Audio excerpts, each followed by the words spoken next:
اللہ کے رسول صلی اللہ علیہ وسلم نے ارشاد فرمایا ہے کہ دنیا کی پریشانیاں تمہارا کچھ نہیں بگاڑ سکتی جب تک تم میں یہ 4 عادتیں پیدا ہوں۔ سب سے پہلی چیز کیا ہے؟ امانت داری، سچائی کو اختیار کرو، سچے بن جاؤ۔ اور تیسری چیز کیا ہے؟ حسن خلق، اپنے اخلاق کو بہتر کر لو۔ اور چوتھی چیز ہے حلال رزق۔ تو بس جب یہ 4 چیزیں اپنے اندر پیدا کر لیں تو آپ بس پریشان ہونا چھوڑ دیں، پھر کوئی مسئلہ آپ کی زندگی میں نہیں آئے گا۔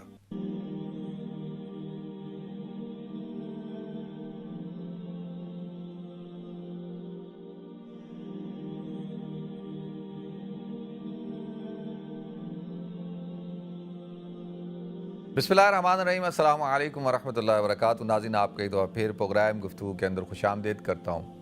ناظرین، حضرت عبداللہ بن عمر رضی اللہ تعالیٰ عنہ نے روایت کیا، اس حدیث کو مسند احمد نے اپنی کتاب میں ذکر کیا کہ اللہ کے رسول صلی اللہ علیہ وسلم نے ارشاد فرمایا ہے کہ دنیا کی پریشانیاں تمہارا کچھ نہیں بگاڑ سکتی جب تک تم میں یہ 4 عادتیں پیدا ہوں۔ یعنی جب تک تم میں یہ 4 عادتیں رہیں گی، دنیا کا کوئی مسئلہ، کوئی پریشانی تمہارا کچھ نہیں کر سکتی۔ سب سے پہلی چیز کیا ہے؟ امانت داری، کہ اپنے اندر امانت داری پیدا کر لو اور امین بن جاؤ۔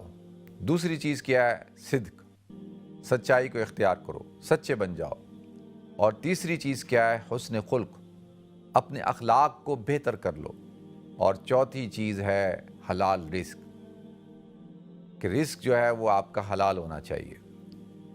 تو بس جب یہ 4 چیزیں اپنے اندر پیدا کر لیں تو آپ بس پریشان ہونا چھوڑ دیں، پھر کوئی مسئلہ آپ کی زندگی میں نہیں آئے گا۔ اگر آ بھی جائے گا تو وقتی ہوگا، کیونکہ زندگی کے اندر تو یہ ایشو چلتے رہتے ہیں نا، کوئی نہ کوئی ایشو، مسائل، چیلنجز آئیں گے، لیکن آپ کا کوئی یعنی کسی قسم کی کوئی آپ کو کوئی پریشانی نہیں ہوگی۔ آپ کو پیس آف مائنڈ اور پیس آف ہارٹ حاصل ہوگا۔ اب دیکھیں پہلی چیز کیا ہے؟ امانت داری۔ حضور نے فرمایا کہ وہ مومن ہی نہیں جس کے اندر ایمانداری نہ ہو، اور مومن جو ہے وہ خائن نہیں ہو سکتا۔ یہ منافق کی نشانی ہے۔ منافق کی بڑی نشانی کیا ہے؟ کہ وہ خیانت دار ہوتا ہے، امین نہیں ہوتا۔ جب حضور اکرم صلی اللہ علیہ وسلم نے اہل مکہ کے سامنے اپنے آپ کو پیش کیا تو یہ سب سے پہلا سوال ہی پوچھا تھا کہ تم نے مجھے کیف وجدتمونی، کہ تم نے مجھے کیسا پایا، صادقاً او کاذباً، امیناً اور خائناً، کہ تم نے مجھے سچا پایا یا جھوٹا پایا، یا تم نے مجھے امین پایا یا خائن پایا۔ تو یہ 2 بنیادی چیزیں، یہ 2 چیزیں پوچھی۔ تو اس سے بات پتہ چلی کہ سچائی اور امانت داری، اس پہ کمپرومائز نہیں کرنا۔ اب اگر تو یہ بازار سے ملتی ہو نا، کسی دکان سے ملتی ہوں، تو آدمی خرید کے لے آئے، لا کر اپنے لیے بھی رکھ لے، آپ کو بھی دے دے، اپنے بچوں کو، رشتہ داروں کو، سب کو تحفہ کر دے۔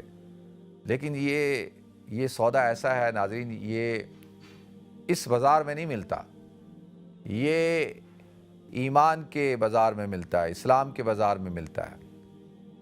تو کوشش کریں، دیکھیں انسان کو کوشش کرنی چاہیے، اپنا محاسبہ کرے ہر آدمی، میں بھی کروں، آپ بھی کریں، کہ اگر ہم میں جھوٹ بولنے کی عادت ہے، ہم جھوٹ بولتے ہیں، ان نیسیسری جھوٹ بول رہے ہیں۔ دیکھیں لوگوں کو ہنسانے کے لیے جھوٹ بول رہے ہیں، آپ اسٹوری ٹیلر ہیں اور بس جھوٹ بول رہے ہیں۔ کیا ضرورت ہے بھئی؟ ضرورت کیا ہے جھوٹ بولنے کی؟ ان نیسیسری بھی، یعنی ویسے تو بولنا ہی نہیں چاہیے، لیکن ایک ہوتا ہے نا گناہ بے لذت، کہ بھئی کوئی اس کا دنیاوی فائدہ نہیں، کسی قسم کا کوئی فائدہ نہیں۔ میں یہ نہیں کہہ رہا کہ جہاں فائدہ ہو وہاں جھوٹ بولو، جہاں فائدہ نہیں ہے وہاں جھوٹ نہیں بولو، میں نے یہ نہیں کہہ رہا۔ میں یہ کہہ رہا ہوں کہ اس سے کیا ہوتا ہے کہ انسان کی ایک عادت ڈیولپ ہو جاتی ہے، پھر وہ اس کو بہت ہلکا لیتا ہے، ہر بات میں جھوٹ بول دیتا ہے۔ تو اس کو کنٹرول کرنا چاہیے۔ اللہ تعالیٰ مجھے بھی توفیق دے، آپ کو بھی توفیق دے۔